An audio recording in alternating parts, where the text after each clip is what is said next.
Joined by the starship rodent Ulysses.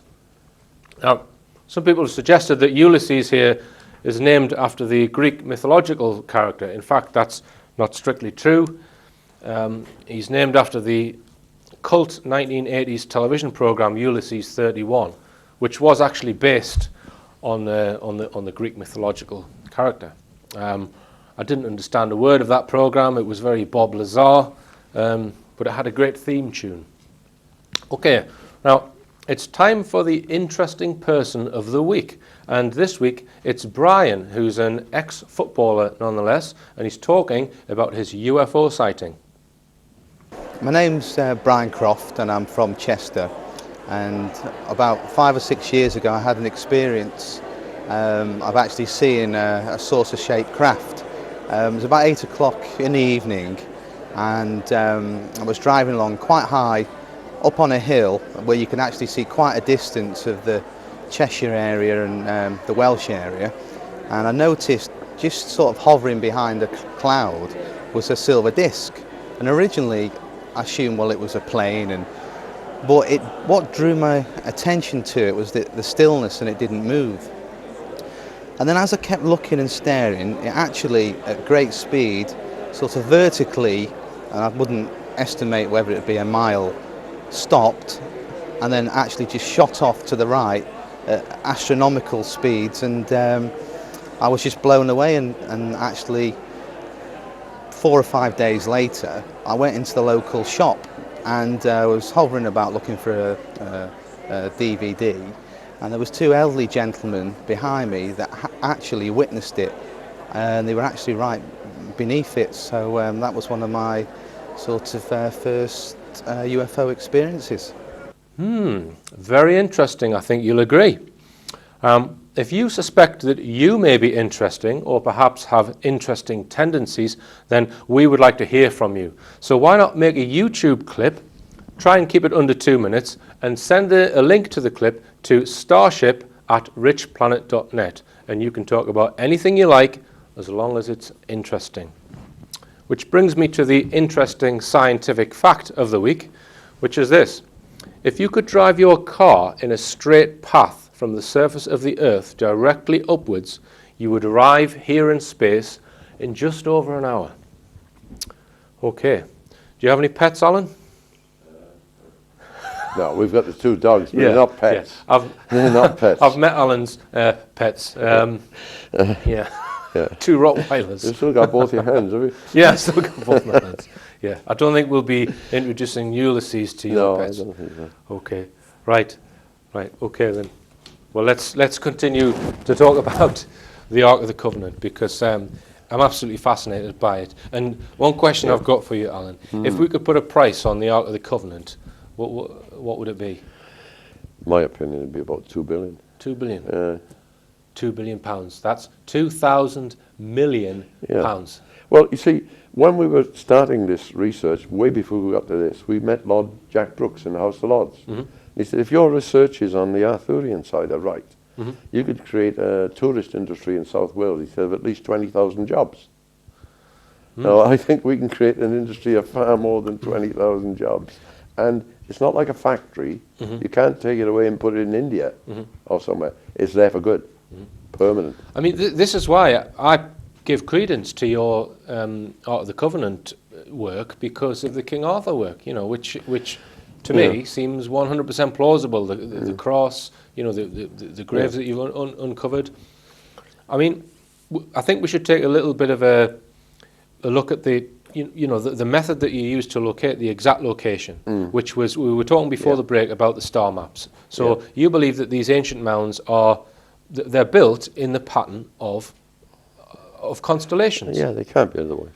I mean, in the West Wales map, you've got the complete W of Cassiopeia, you've got the scepter of Sisi for 3 in the bend. You know, there's so much of it, indeed, of Hercules, and you've got Perseus the robber, and they're set out so precisely. In the mounds? Yeah. It's difficult to see any other explanation. Have you got any thoughts as to why the ancients used to do that? I mean, these mounds would take a long time to build. They're not little Oh, no, things. these I are mean, not little some of them things, are yeah. 40 metres high, aren't Some they? of them are huge, some Yeah. are huge, yeah, vast. So there's no real, nobody really knows why they would do that, you know, just that they did. Well, I think they knew a little bit more about what's About- up there than about we what's do. up- right, right. I think they knew a bit more Okay. than we think they did. So the actual constellation that you thought that the Ark of the Covenant would Yeah. be buried at is, Well, it's got to be within a zone, within the encompass of the entire system, right? Yes. And we think that zone is north of Cardiff, the Rhondda. That's the area where it's always been traditional about this chest. See? and it's the And- constellation of Leo. Well, we thought Leo, being the lion, was the emblem of Judah. Jerusalem was in Judah. That's where they had the temple. That's where they put the ark and so on. So we thought that was a good bet. So it was really a matter of finding the star Regulus, which is the biggest. There are two first magnitude stars in Leo. One is Denebola, one's Regulus.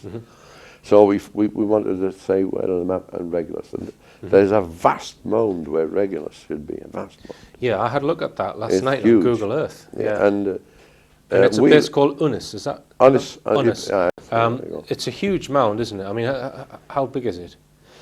Well, it's a mound on top of a hill. Okay, And so you've got about a 60 feet addition, maybe 4 or 5 acres. right. And, you know, it's quite a small object, 2 foot by 4 foot, the Ark of the Covenant. So you kind of did a survey and found various things within the mound. Is that right? Well, no, what we did first, we located that there were 4 sumps along the north side, Right, some. which I think I would describe them. The Describe sump them now. is Yeah. like a bowl-shaped depression.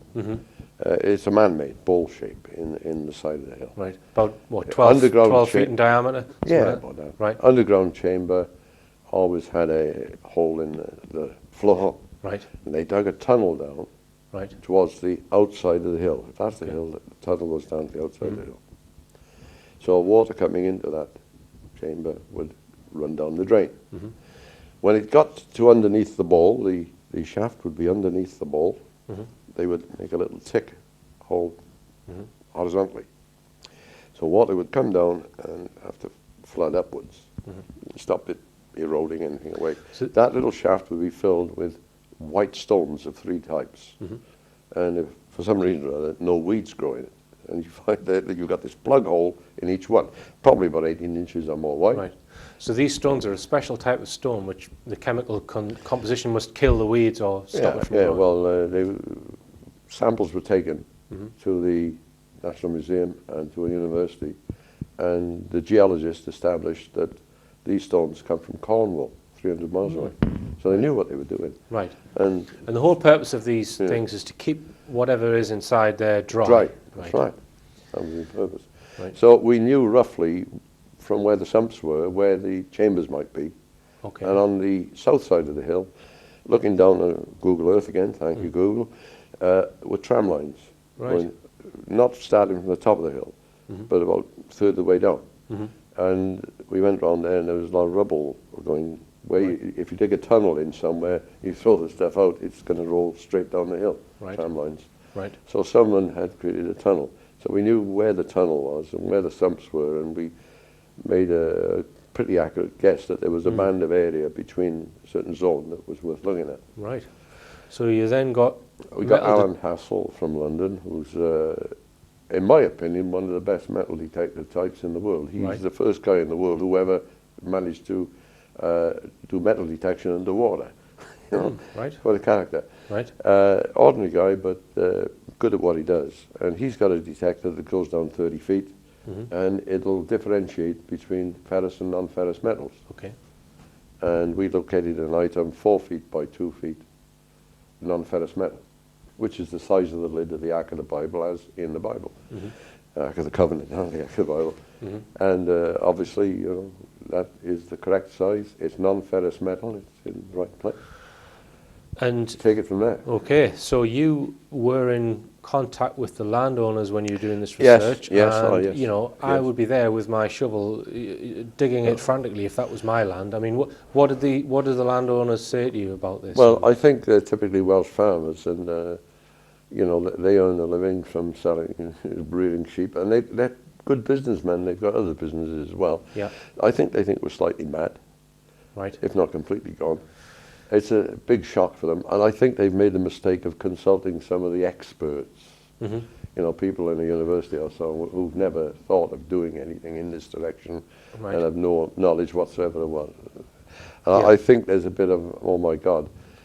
The other thing they don't want is if a big fuss was made and there's nothing there, then they're going to have all sorts up there on the evenings and because weekends. the you know. implications. They don't want them on their land. So let's say if the Ark of the Covenant is there, Yeah. the implications are what to the history of Christianity, and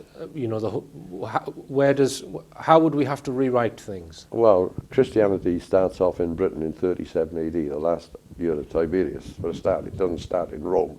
Right. It's taken to Rome in 51 AD by the family of Cranach. Right. So that is a fact. Cardinal Bronius, Cardinal Alfred, and So I that could quote you completely a whole list flies in the of face records. of what would the mainstream historians would. Well, if the mainstream historian does any historical research, then Yeah. he'd have to agree with us. Okay.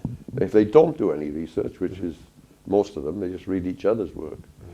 And the other thing, if the Ark, It's a fact. It's been admitted by the Bishop of Rome anyway. right, if the Ark was found there, it would possibly be some kind of unifying Yeah. thing for Islam and Christianity. Yes, I think so. I mean, the Muslims definitely believe in Moses. So do the Jews and so do the Christians.